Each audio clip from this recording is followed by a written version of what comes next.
Et donc ouais, c'est dans cette définition du passeur, de l'éditeur qui est chargé d'amener un texte en fait à la portée du plus large public possible, que me semble être tout le sens du métier. La maison d'édition, elle s'appelle Les Vents Terniers. C'est un mot que j'ai trouvé dans le premier manuscrit que j'ai publié, qui est un mot en fait d'argot du 19e siècle. La vanterne, c'est la fenêtre. Le vent ternier, c'est celui qui passe par la fenêtre. Et que ce motif de la fenêtre, c'était une métaphore du livre, avec l'idée aussi de transgression dans l'espace intime. On va publier essentiellement de la littérature, des essais, de la poésie, donc ça c'est au niveau des genres qui sont un peu représentés dans les maisons d'édition, mais la principale distinction en fait de la maison d'édition Les Vents Terniers, ça va être la fabrication artisanale.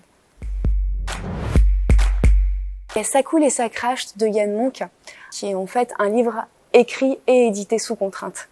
Et en fait, c'était la première fois que ce que je sentais depuis le début se manifestait aussi clairement, c'est-à-dire que ce livre édité de cette manière susciter une certaine lecture. Si on publiait différemment le contenu de ce livre, ce serait vraiment pas le même. Voilà, et ça c'était le plus manifeste dans Ça coule et ça crache.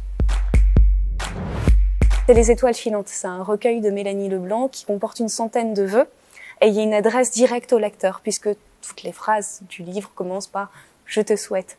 Voilà, et chaque vers en fait vient de s'adresser à lui dans quelque chose d'authentique, d'immédiat, voilà. Et en fait, j'aimerais que ce soit ça que les livres suscitent. Quand on a un livre artisanal entre les mains, qu'on se dise il a été fabriqué pour moi. Voilà. Le plus grand plaisir, il est vraiment dans la fabrication. Voilà.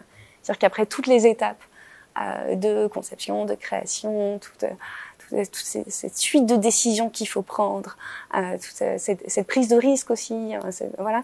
Il y a un moment donné où le temps s'arrête, où on est juste en train de fabriquer le livre.